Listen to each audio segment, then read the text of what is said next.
আসসালামু আলাইকুম। আমি doctor Rebeka Sultana, associate professor and head of the department, Colonel Malek medical college, মানিকগঞ্জে কর্মরত আছি। এখন প্রচুর তাপদাহ চলছে। আমি মনে করছি তাপদাহের উপরে আমি কিছু কথা বলবো এবং তাপদাহের প্রথম যেটা আমি বলতে চাচ্ছি, এখানে কয়েকটা প্রবলেম হয়, বিশেষ করে যারা আউটডোরে কাজ করে, খোলা আকাশের নিচে কাজ করে, ডে লেবারার, ইট ভাঙে, কনস্ট্রাকশনের কাজ করে, ওদের সাধারণত হিটওয়েভে বেশি প্রবলেম হয়।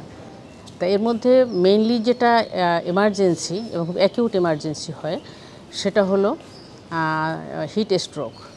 সবাই এই টার্মটা সম্পর্কে সচেতন জানে।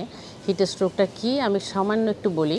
যখন বডি টেম্পারেচার হঠাৎ করে খুব র্যাপিডলি রাইজ করে 104, 5, 6 এরকম উঠে যায়।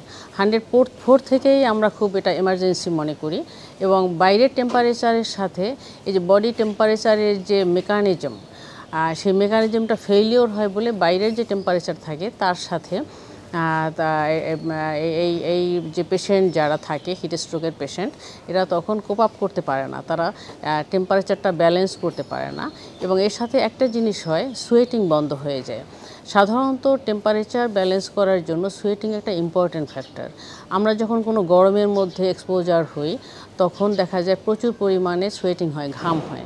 ঘামের সাথে সাথে বডি টেম্পারেচার ফল করে, নর্মালাইজ হয়। কিন্তু একটা বিশেষ সময়ে দেখা যায় টেম্পারেচার বেড়ে যাচ্ছে বডির, বাট সোয়েটিং হচ্ছে না, ঘাম হচ্ছে না। সেই সময়টাতেই আমরা এই ধরনের পেশেন্ট পাই হিট স্ট্রোক। এবং হিট স্ট্রোক হলে পরে আমরা কিভাবে বুঝবো যে এটা হিট স্ট্রোক? কতগুলো লক্ষণ দেখে বোঝা যাবে।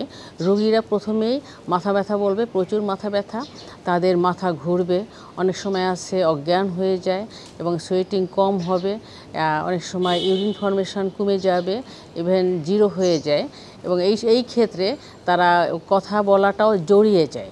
তখন আমাদের বুঝতে হবে, এবং গায়ের রঙটা তখন ইরাইথিমা বলি আমরা, রেডিশ হয়ে যায়। বুঝতে হবে যে এর হিট স্ট্রোকের লক্ষণ দেখা দিচ্ছে এবং ইমিডিয়েটলি আমরা কি করব। কিছু নাম্বার আছে, এমার্জেন্সি অনলাইন নাম্বার 911, এটা আমরা এখন সবাইকে বলি, তখন তাদেরকে কল করতে হবে। এর মধ্যে যেটা করতে হবে, সেখানে যে পৌঁছা পর্যন্ত যারা আশেপাশে আছে প্রথমেই চেষ্টা করবে তাকে কুলিং সিস্টেম, তার যে বডি টেম্পারেচার বেড়েছে এটাকে ঠান্ডা করতে হবে। ঠান্ডার পদ্ধতি কি হবে? ঠান্ডা পানি ঢেলে দেওয়া জায়গায় শাওয়ারের নিচে নেওয়া যায়, কাপড় চোপড় খুলে ভেজা কাপড় পরাতে হয় এবং ঠান্ডা আইসকুল পানি, যেগুলো পানি দিয়ে বিশেষ করে বগলের নিচে বিভিন্ন জায়গায় ফোল্ড এরিয়াগুলোতে মাথায় এইগুলো দিয়ে কিছুক্ষণ রাখতে হবে। আস্তে আস্তে বডি টেম্পারেচার ফল যদি করে তাহলে রোগী ধীরে ধীরে ধীরে ধীরে রিকভারি হয়। অনেক ক্ষেত্রে দেখা যায় এই প্রসিডিওরগুলো করতে করতে দেখা যায় যে তেমন কোনো সুবিধা হচ্ছে না, তখন এমার্জেন্সি ট্রিটমেন্টের জন্য হসপিটালে তাকে ইমিডিয়েটলি পাঠাতে হয়। এবং যদি দেরি হয় সেই ক্ষেত্রে কি ঘটতে পারে? সেক্ষেত্রে ভাইটাল অর্গানগুলোর ফেইলিওর হয়, mainly heart failure, renal failure, এগুলো খুবই ডেঞ্জারাস এবং এ সমস্ত ক্ষেত্রে পেশেন্টের মৃত্যুও ঘটতে পারে। আর এই হিট স্ট্রোক সম্পর্কে আমরা তাহলে সচেতন হব কিভাবে? বাইরে যখন কাজ করবে লেবারার বা যারা বেশিক্ষণ এক্সট্রিম এই হিট ওয়েভের মধ্যে যারা কাজ করবে, তার একটা প্রোটেকশানের মধ্যে কাজ করতে হবে, প্রচুর পরিমাণে পানি খেতে হবে। আরেকটা জিনিস, যখন হিট স্ট্রোকই হবে তখন কিন্তু ফ্লুইড আপটেক তখন আমরা কিছুটা রেস্ট্রিক্টেড করি, কিন্তু কাজের শুরুতে তারা হিট স্ট্রোক না হয় প্রিভেন্টিভ হিসাবে প্রচুর পানি খেতে হবে, সল্ট ওয়াটার, স্পোর্টস ওয়াটার এবং ঠান্ডা পানির মুখে ঝাপটা দিতে হবে আর ঠান্ডা জায়গায় ওয়েল ভেন্টিলেটেড জায়গায় কাজ করার সুযোগ দিতে হবে। হিট স্ট্রোকের পরে যে স্টেজটা হয় সেটা স্ট্রোকটা একটু কম, সেটা হলো হিট এক্সারশন। হিট স্ট্রোকের মতোই হবে, তবে এখানে পার্থক্য এইটাই, পেশেন্টের সোয়েটিং হবে, প্রচুর সোয়েটিং হবে, যে কারণে বডি টেম্পারেচার এত বেশি বাড়বে না এবং সেক্ষেত্রে তাদের হেডেক এবং ওই যে কথা জড়িয়ে যাওয়া, মাথা ঘোরানো এগুলো থাকবে, কিন্তু সেখানে তাদের ইউরিন ফর্মেশনটা অনেক কমে যায় এবং এই ক্ষেত্রে তাদের হিট এক্সারশনের ক্ষেত্রেও হিট স্ট্রোকের মতোই ট্রিটমেন্ট, তবে এক্ষেত্রে রিকভারি খুব সহজ। হিট এক্সারশনে সাধারণত ক্যাজুয়ালিটি খুব একটা হয় না। আরেকটা হতে পারে হিট ক্রাম্প। সেক্ষেত্রে হলো এক্সেসিভ সোয়েটিংয়ের জন্য মাসেল ক্রাম্পিং হয়, প্রচণ্ড রকমের মাসেল ক্রাম্পিং। এক্ষেত্রেও আমরা দেখি ইলেকট্রোলাইট ইমব্যালেন্স থাকে, স্পোর্টস ড্রিঙ্কস যেগুলো আছে ওগুলো আমরা খেতে পরামর্শ দিয়ে থাকি। আর একটা হয় হিট র্যাশ, যেটা সাধারণত আমরা ডার্মাটোলজিস্টরা এটা ফেস করি। হিট র্যাশ হলো যাদের বিশেষ করে সেনসিটিভ স্কিন, তাদের গরমের সময় যেটা ঘামাচি টাইপের র্যাশ হবে, এবং সেটা সাধারণ ঘামাচি না হয়ে ব্লিস্টার আকারে হতে পারে, সেটা পাস্তিউল হতে পারে, পাস ফর্মেশন হতে পারে।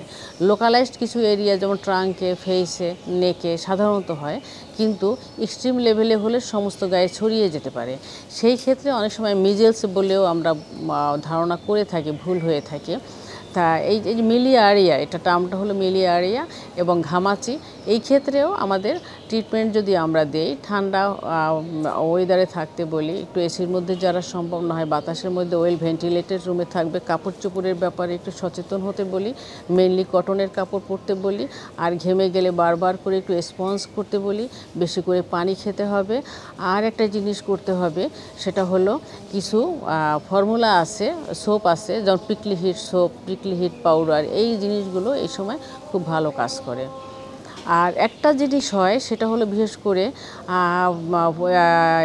যারা আর্মি পার্সোনেল বা যারা ডিফেন্সে কাজ করে এবং যারা ফিল্ডে কাজ করে, ওদের র্যাবডোমায়োলাইসিস হয় একটা জিনিস। সেটা হলো ওরা কাজ করতে করতে বুঝতে পারে না ওদের কি ক্ষতি হচ্ছে, মাসেল সেলগুলো ব্রেকডাউন হয়, ব্রেকডাউন হয়ে প্রোটিনটা গিয়ে, প্রোটিন এবং ইলেকট্রোলাইট এই দুইটা গিয়ে ব্লাড স্ট্রিমে জমা হয়, এবং ব্লাডে জমা হয়ে ওদের তখন যেটা হয় অ্যানিউরিয়া ডেভেলপ করে, urine high colour black urine formation হয়, এবং ইউরিন ফর্মেশন অনেক সময় জিরোতে নেমে আসে। এটাও খুব একটা এমার্জেন্সি। এটা কিন্তু অনেক সময় আছে যে আক্রান্ত র্যাবডোমায়োলাইসিসে, সে কিন্তু বুঝতেও পারে না যে তার এত বড় সাংঘাতিক কিছু হয়ে যাচ্ছে, আবার অনেক সময় বোঝা যায় মাসেল ক্রাম্পিং বা হেডেক নিয়ে আসে। তাই এই সমস্ত ক্ষেত্রেও আমরা উপদেশ দেই যে বেশিক্ষণ রোদে না থাকা ভালো, এবং সম্ভব হলে পানি ঝাপটা দিয়ে মুখ ধুইতে হবে মাঝে মাঝেই, এবং plenty of fluid, sports drink এগুলো খেতে হবে। আমি আশা করি এটা আমি যতটুকু বললাম এটাতে যারা বাইরে কাজ করে বা এই গরমে হিটওয়েভে কিছুটা হলেও উপকৃত হবে। এবং সবাই সুস্থ থাকুন, ভালো থাকুন, প্রচুর পরিমাণে পানি খান, যতদূর সম্ভব রোদ গরম অ্যাভয়েড করেন, পারতপক্ষে বাইরে প্রয়োজন ছাড়া বাইরে কম বের হওয়া উচিত, এবং বের হলে সাথে অবশ্যই পানি থাকবে, ছাতা থাকবে, এবং প্রোটেকশানের দিকে খেয়াল রাখতে হবে। সবাইকে ধন্যবাদ।